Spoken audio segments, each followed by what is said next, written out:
आशा करता हूं आप सब बहुत अच्छे होंगे। मेरा नाम है सिद्धांत अग्निहोत्री। स्टडी ग्लोस पे आपका बहुत बहुत स्वागत है। दोस्तों, इकोनॉमी कोविड के बाद कैसी होगी? इकोनॉमिक टाइम्स की ये न्यूज है और ये बहुत अच्छी नहीं है। सर आप इतना डराते क्यों? बेटा सच्चाई है, मैं क्या करूं, मैं खुद डरा हुआ हूं। न्यूज ही इतनी नेगेटिव आ रही है और मेरा ये फर्ज बनता है कि जो है वो सच बताऊं। अब मैं क्या झूठ इसमें क्या बोलूं, जो है सही है। अब अगर हमको सच्चाई पता होगी तो उस हिसाब से हम प्रिपेयर भी अपने आप को कर सकते हैं ना। चैनल है, सब्सक्राइब करो यार, ठीक है। अच्छी बात यह कि आपको यहाँ पे आपको नॉलेज मिलती रहेगी, खूब सारी नॉलेज। और इंस्टा पे, ट्विटर पे मुझे फॉलो करो, डिस्क्रिप्शन कमेंट बॉक्स पे लिंक है। टेलीग्राम चैनल को फॉलो करो। 15,800 सब्सक्राइबर है दोस्तों, वो ओरिजिनल है, उसी को ही ज्वाइन करना।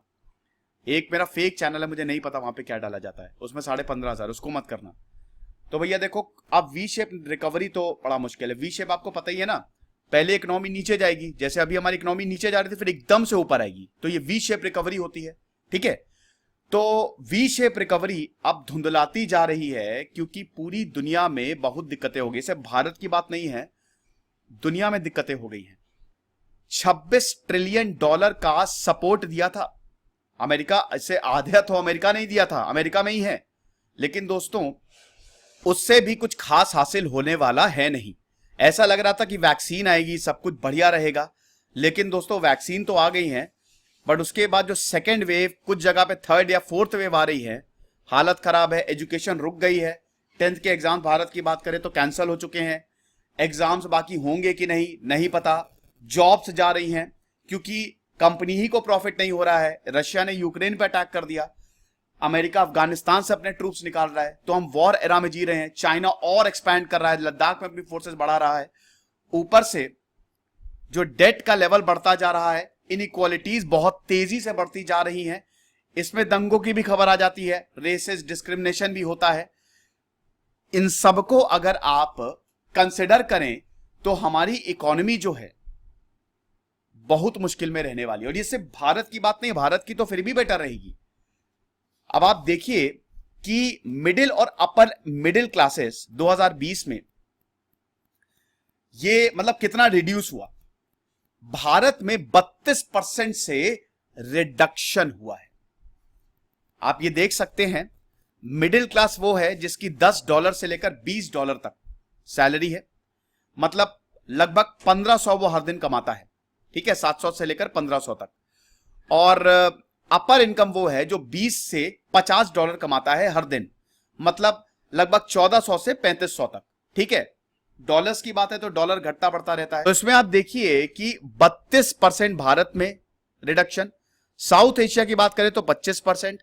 अफ्रीका की बात करें, मतलब अगर अफ्रीका को ले ले, सब सहारन अफ्रीका में जो ऊपर की कंट्रीज हैं 11%, मिडिल ईस्ट और नॉर्थ अफ्रीका में 10%, साउथ अमेरिका की बात करें, कैरिबियन की बात करें तो 7%, developing world 7%, east Asia Pacific 5%, China 4%, Europe central Asia 3%। ऐसा है, हर कंट्रीज इक्वली इफेक्ट नहीं होगी, बिल्कुल सही बात है। जो एडवांस्ड इकोनॉमी है वो इतनी इफेक्ट नहीं होगी। भाई एडवांस्ड इकोनॉमी क्यों इफेक्ट होंगी यार, खुद सोचो। अमीर है, पैसा है उनके पास, खूब सपोर्ट करेंगी वो। पॉपुलेशन कम है, स्टैंडर्ड ऑफ लिविंग हाई है, वैक्सीन को अफोर्ड कर सकते हैं, तो जाहिर सी बात है वो क्यों इफेक्ट होंगी, ये तो बट ऑब्वियस है। लेकिन low income countries, middle income countries की बैंड बजने वाली है और बज रही है। जो इमर्जिंग मार्केट है वो सफर कर रहा है, जहां पे इन्वेस्टमेंट होने थे वहां हो नहीं रहे हैं। और इसमें रिच नेशंस को भी प्रॉब्लम है। देखिए 2009 में जो अमेरिकन क्राइसिस आया था उसमें बड़े नेशन डूबे थे। आइसलैंड पूरा का पूरा बैंकरप्ट हो गया था। अमेरिका की तो हालत बहुत, एक के बाद एक बैंक डूबने शुरू हो गए थे। लेकिन दोस्तों ये वाला जो क्राइसिस है इसमें गरीब नेशन, देखिए 2009 में क्या था ना, पूरी दुनिया ने पैसे लगा रखे थे। अब गरीब और मिडिल वो कहां से पैसे लगाएंगे, उन्होंने अपने पैसे लगाए नहीं, वो अमेरिका से इतना जुड़े नहीं, तो इसीलिए अमेरिका डूबा तो पूरी दुनिया डूबी। जो अमीर थे, जिन्होंने पैसे लगाए थे, जिन्होंने इन्वेस्टमेंट किया था अमेरिका में। लेकिन इस बार तो कोविड आया हुआ है ना, और कोविड-19 में सबसे ज्यादा जो पीड़ित है वो गरीब देश है। ऐसा है, जब 162 नेशंस को एनालाइज किया, जिसमें 31 मेट्रिक्स निकाले गए, तो इसमें यह था कि कॉस्ट अनइवन है, मतलब कुछ देशों को तो बहुत बढ़िया है, जैसे Australia, Japan, Norway, Germany, Switzerland, यहां पे ज्यादा कोई फर्क नहीं आने वाला, न्यूजीलैंड यहां पे ज्यादा कोई फर्क नहीं आने वाला, लेकिन फिलीपींस, कोलंबिया, पेरू, यहां दिक्कत होगी। जो मिडिल इनकम, जो विकासशील देश है और जो गरीब देश है, उनको प्रॉब्लम होने वाली है। और ये आप देख सकते हैं कि जो अमेरिका की जीडीपी है नेक्स्ट ईयर, फोरकास्ट वो ज्यादा है। ऐसा इसलिए है क्योंकि अमेरिका ने पहले ही ट्रिलियंस ऑफ डॉलर्स का स्टिमुलस दे दिया है। तो अमेरिका तो बोल रहा है कि हमारी जीडीपी बढ़ती जाएगी और हम दुनिया की नंबर 1 इकोनॉमी बन के ही रहेंगे। अभी भी नंबर 1 है, ऐसे भी बनेंगे। लेकिन वर्ल्ड बैंक ने यह वार्न किया है कि ग्लोबल ग्रोथ कम होने वाली है। कुछ देशों से क्या होता है, कलेक्टिव एक्शंस लेना है ना हमको। 10, अगर मान लो 100% है तो उसमें से 10% का विकास हो रहा है, उससे क्या फायदा, बाकी 90% पीछे जा रहे हैं। भाई इन्वेस्ट करोगे तो कहां करोगे। तो ग्लोबल आउटपुट आप देख सकते हैं 2025 तक 5% कम हो जाएगा, ठीक है। और ग्रोथ रेट आप देख सकते हैं ये 2% से कम हो जाएगी 2030 तक। ऑलरेडी ग्रोथ रेट जो है वो बहुत तेजी से गिर रही है, 2000 से 2.5% की स्पीड से गिर रही है ये, और आने वाले समय में ये 3.3% की स्पीड से गिरेगी। तो अनइक्वालिटी, इनइक्वालिटी जो है वो बढ़ती जा रही है। क्या ये हाल ऐसा ही रहेगा? नहीं।